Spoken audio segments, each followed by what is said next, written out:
Greetings all and welcome back to Globbits Gaming Channel. We're back here on, what map is this? I keep forgetting, the Fjords, that's the one, yeah, we're on Fjords.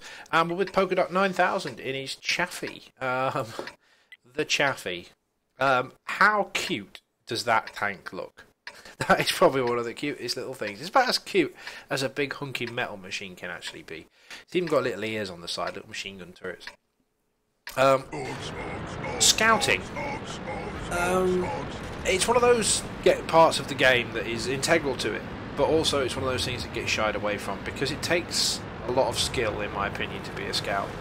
It don't take anything away from any of the other tank classes, but to play heavy tanks, yes, to play a heavy tank really well does take skill, but if you've got a heavy tank, you know, and you're against people that don't, well, all the game's areas have got skill, but the scout is the one that really does, you know, you realise that actually you need to be good because you haven't got any attributes to fall back on.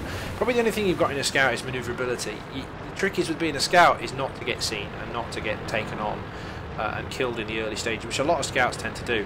But what Polkadot's done here, he's took a really aggressive position for my liking, and to be perfectly honest with you, if these guys get their act together, they could easily wipe him out. The E25 there, he's completely ignoring him. Now, I don't know if the E25 knows anything about the Chaffee, but the Chaffee's gun is ridiculously fast at reloading. It's high DPM, reasonably good penetration. Just look at the rate of fire on it. Bang! Bang! And he's just basically ripping this E25 apart now. He's found a weak spot, he's found a little nook that he can shoot him, and he's just literally taking him apart, leaving him on 117 health there. Now, he's got a Black Prince in front of him who doesn't appear to be paying any attention to him at all. The only person who's actually paying any attention to him is the Panther 3-4, who takes a pot shot at him there. Now, he's got this corner basically locked down. These guys can't do what they want to do because of the Chaffee being there. And there's lots of tank destroyers on our team, and they've all taken the middle. And he's basically lighting up these guys. He's just nudging, you know, he's using he's having a lot of awareness. That's one of those things with scouting. You need awareness. You know, he knows what he's doing, he keeps rocking backwards and forwards. As soon as the Black Prince gets despotted, he just pops up, takes a quick peek, locates him again, and lights him up for the other tanks on his team. And that's what scouting is all about. Keeping the enemy lit up. The more icons you can get on the screen, your other team members, the better. Globbits.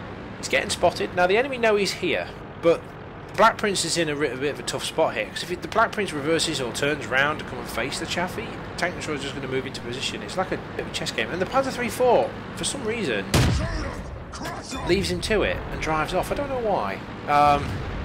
It gives him an ideal opportunity to get up here now. This is a very dangerous place to be. I mean, the Chaffee has no armour, but it's got mobility and it's got DPM. He's getting shot at from the left, takes out the Panther 3-4, and basically retreats. He does not want to face a T-29. Now, this T-29 does what those guys should have done at the start. He basically pushes across, and basically zeroes in and basically focuses on the Chaffee.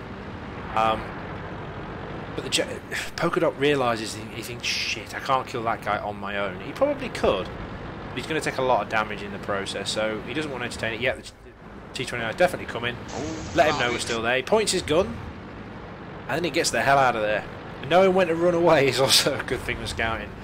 Learning when to run away. Now, we're on 1100 damage, which is pretty damn good for a scout.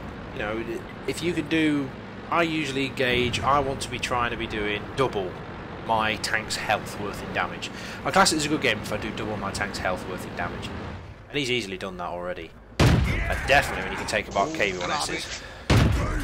Oh, bounced off the rear, hit something in that trollish Russian armour and set him on fire.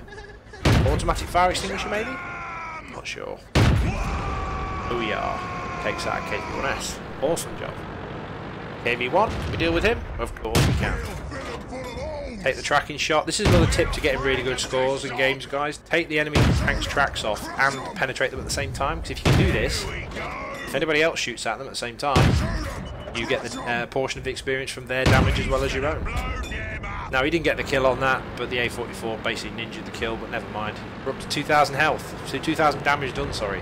That's nearly 4 times our health, which is definitely, this is definitely turning out to be a very good game.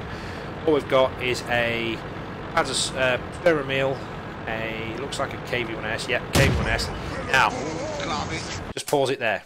He shot the KV-1S, and there's an artillery piece, and he focuses in on the artillery piece because the KV-1S is AFK.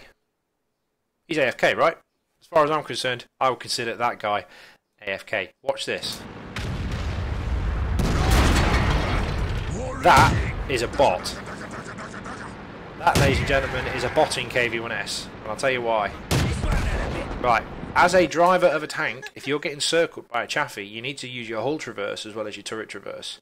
And let's just have a look at this guy's stats. Yep, 70 efficiency. Yep. Cocksick 24095 is a bot. He has to be. He's got a botting program that basically sits him in the cap circle, and he waits for anything that comes along. Yeah. This problem really does need sorting out in World of Tanks, it really does. If Polka Dot had lost 66 more health in the previous part of the game, that would have killed him. And he says at the end that RTPs don't shoot. Yeah, artillery pieces, if you've got friendly tanks close to the last enemy, don't fire. It's not worth it. Anyway, let's check the post-game stats out. There we have it. Mastery badge in a Chaffee. Now, the Chaffee for me is a bit of a trophy tank. It's one of those tanks. Back when I started playing, the Chaffee didn't actually lead anywhere on the tech tree. But now it goes on to the artillery line, so I may consider grinding out the M5 Stuart to get one of these things. So I just love it. I think it's one of those tanks. I think it's adorable. Brilliant little vehicle. As far as experience goes, 1696 base experience. Now, I will warn you, if you want to get a Chaffee, this thing will see tier 9 in 10 games. All the scouts, well, most of the scouts, should I say, in the previous patch had their tier ratios reduced. So they're less likely to see the higher tier games now because of the introduction of high tier light tanks. Back in the day, tier 6 and tier 5 used to be it for scouts. Now it goes up to anything up to tier 8 with the WZ-132, for example. The Chaffee still sees tier 9 and tier 10 games, but it can hold its own. This was actually very favourable matchmaking for the Chaffee. 1696 base experience though, you can't laugh at that. It makes a fair bit of profit. The ammunition's quite expensive. I don't know how many rounds he fired. 37 rounds at 11,000. Oh, it's not too bad. 8,000 to fix it though. Can be quite expensive, especially if it gets destroyed regularly, which it will. That wouldn't have cost anywhere near as much if that bot in KV-1S wasn't there, but never mind. High caliber in a scout. Not a bad effort at all. So there you go, Polka Dot. Enjoy your holiday, buddy. Take care of yourself. Bye now.